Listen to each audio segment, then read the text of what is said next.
Bench talkies அப்படின்ட்டு 6 குறும்படங்கள். முதல் பாதியில் 3 குறும்படம், ரெண்டாவது பாதியில் 3 குறும்படம்.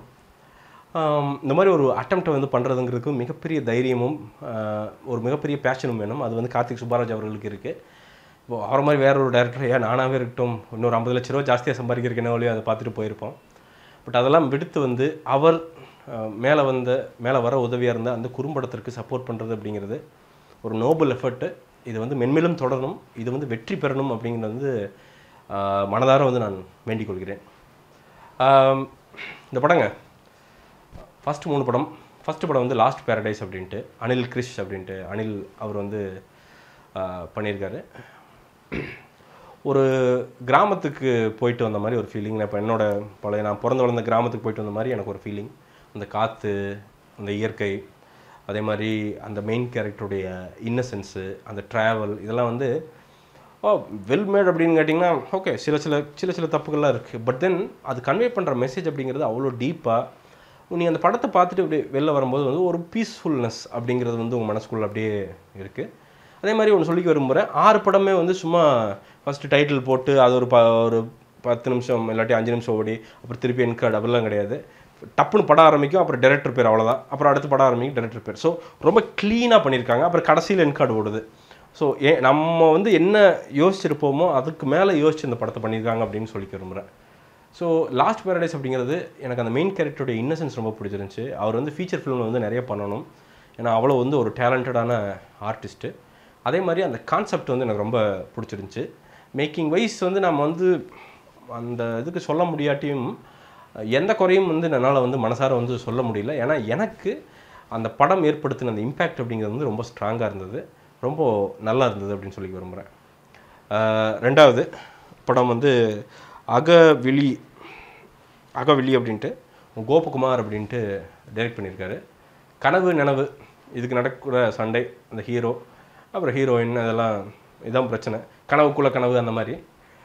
படத்தை பொறுத்த வரைக்கும் என்னென்னா பிடிச்சது ட்விஸ்ட்ஸ் வந்துகிட்டே இருக்கும். 10 செகண்டுக்கு ஒரு தாட்டி ஏதோ ஒரு ட்விஸ்ட் வந்துகிட்டே இருக்கும். பிடிக்காதது அதுதான், ஏன்னா ரொம்ப ஓவராக வந்துகிட்டே இருக்குது. அப்புறம் எப்போ ஆடியன்ஸ் வந்து இது கனவா நடவாடா அப்படின்னு சொல்கிற அளவுக்கு வந்து பண்ண வச்சிட்டாரு டைரக்டர் அவர்கள். ஸோ அது வந்து ஒரு நெகட்டிவ் அப்படின்னு நான் சொல்லிக்க விரும்புகிறேன். ஆக மொத்தத்தில் ஒரு ஹோல்சம் எக்ஸ்பீரியன்ஸ்.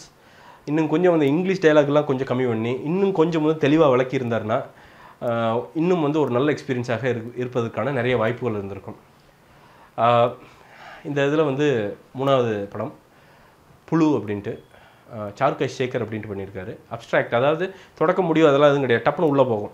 உள்ளே போனோன்னே விஷயத்துக்கு போயிடும்.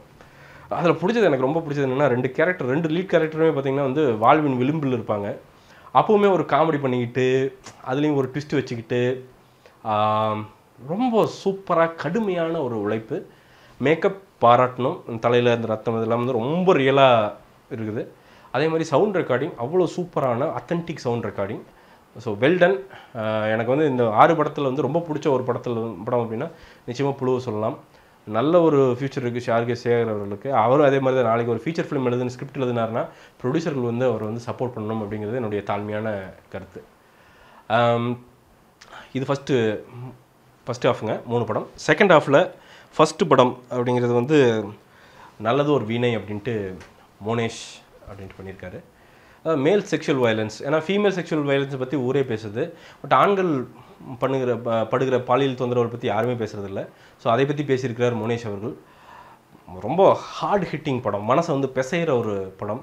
ஒரு சீனில் அப்படியே வந்து ரத்தத்தை தொடச்சி பேப்பரில் கசக்கி போடுவார்.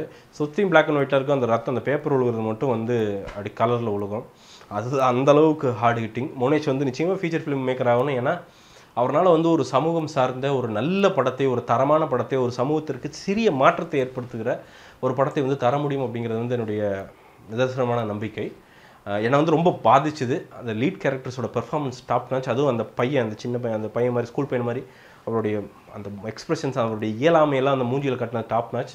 அவரும் அதே மாதிரி தான் ஃபீச்சர் ஃபிலிம் வந்து ட்ரை பண்ணி நடிக்கணும். நிச்சயமாக அவருக்கு மிகப்பெரிய பொட்டன்ஷியல் இருக்குது அப்படின்னு சொல்லிக்க விரும்புகிறேன்.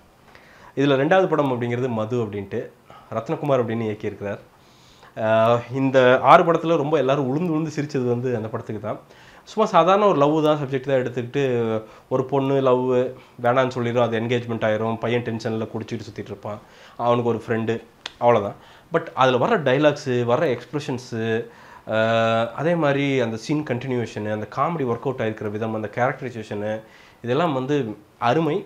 ரத்னகுமாருக்கு அத்தனை குவாலிட்டிகளும், அதாவது ஃபீச்சர் ஃபிலிம் டைரக்டராக அத்தனை குவாலிட்டிகளும் இருக்குது. அதே மாதிரி வந்து இது வந்து ஒரு 10,000 15,000 ரூபா அப்படிங்கிற பட்ஜெட்டில் வந்து எடுத்திருக்காங்க அப்படிங்கிறப்ப எனக்கு ஆச்சரியமாக இருந்தது. ஏன்னா அந்த பட்ஜெட்டு வந்து பார்த்தா உள்ளே வந்து எதையுமே காம்ப்ரமைஸ் பண்ண மாதிரியே தெரில. ஏன்னா அந்த படத்துக்கு அந்த ஷார்ட் ஃபிலிமுக்கு என்ன தேவையோ அதற்கு மேலேயே தான் இருந்தது அப்படிங்கிறது தான் வந்து எனக்கு மிகப்பெரிய ஆச்சரியம். ஸோ டைலாக்ஸ், அந்த கேரக்டரைசேஷன், இதெல்லாம் வந்து ரொம்ப முக்கியம் ஃபீச்சர் ஃபிலிமுக்கு. எதெல்லாம் வந்து ஃபீச்சர் ஃபிலிமுக்கு பேசிக்கோ அதில் அத்தனையிலையும் வந்து ரத்னகுமார் ஸ்ட்ராங்காக இருக்கார். ஸோ கண்டிப்பாக அவருக்கு வந்து மிகப்பெரிய எதிர்காலம் இருக்குது அப்படின்னு சொல்லிக்க விரும்புகிறேன். 6வது படம் நீர் அப்படின்ட்டு கார்த்திக் சுப்பாராஜ் இயக்கியிருக்கிறார். மீனவர் பிரச்சனை, இலங்கையிலேருந்து சொல்கிறது, அதெல்லாம் விஜய் சேதுபதி தான் நடிச்சிருக்காரு. அவருடைய இளமை ரொம்ப பிடிச்சிருந்துச்சி. அதே மாதிரி அந்த கான்செப்ட், அது எடுத்திருக்க அந்த ஒரு வரி அப்படிங்கிறது ரொம்ப சூப்பராக இருந்தது. அது பெருசாக எதையும் கொண்டு போகாமல் என்ன கருத்தையோ அதை சொல்லிவிட்டு அழகாக வெளில போயிருக்காங்க. அந்த இம்பேக்டை வந்து விட்டுட்டு வெளியே போயிட்டே இருக்குது படம். ரொம்ப ஒரு ஃபுல்ஃபில்லிங்கான ஒரு படம் அப்படின்னு சொல்லலாம். ரொம்ப ஹார்ட் ஒர்க் பண்ணி எடுத்திருக்காங்க. ஆக மொத்தத்தில்ங்க எனக்கு இந்த 6 படத்தை பார்க்குறப்போ வந்து ஒரு ஹோல்சம் எக்ஸ்பீரியன்ஸுங்க. 120 ரூபா கொடுத்துட்டு போயிட்டு ஒரு 300 ரூபாய்க்கு படம் பார்த்த மாதிரி எனக்கு ஒரு ஃபீலிங். ரொம்ப மனசு நிறைஞ்சு, ரொம்ப ஜாலியாக, எந்த தலைவலி இல்லாமல் வந்து வெளில வந்தேன். ஒரு சாதாரண ஃபீச்சர் ஃபிலிம் பார்க்குற விட எனக்கு வந்து இது ஒரு 4-5 தடவை வந்து என்டர்டெயின்மெண்ட்டை வந்து ஜாஸ்தியாக கொடுத்தது அப்படின்னு நான் சொல்லிக்க விரும்புகிறேன். இந்த படங்களுக்கு, இந்த 6 படங்களுக்கும் சேர்த்து என்னுடைய மொத்தமான ரேட்டிங் அப்படிங்கிறது வந்து 5க்கு 4.5. ஒரு அருமையான புதுமையான எக்ஸ்பீரியன்ஸ். தயவுசெய்து மிஸ் பண்ணிடாதீங்க. கோயம்புத்தூர் சத்தியம், சென்னை சத்தியம், பெங்களூர் பிவிஆர் எல்லாத்துலேயும் வந்து ரன் ஆகுது. போய் பாருங்கள். பார்த்து இந்த ஒரு நோபல் வெஞ்சருக்கு வந்து நீங்கள் வந்து சப்போர்ட் பண்ணுங்கள். மீண்டும் ஒரு விமர்சனம், வீடியோ இல்லாட்டி முன்னோட்டத்துடன் கூடியவர்களை உங்களை சந்திக்கிறேன். அதுவரை நன்றி, வணக்கம்.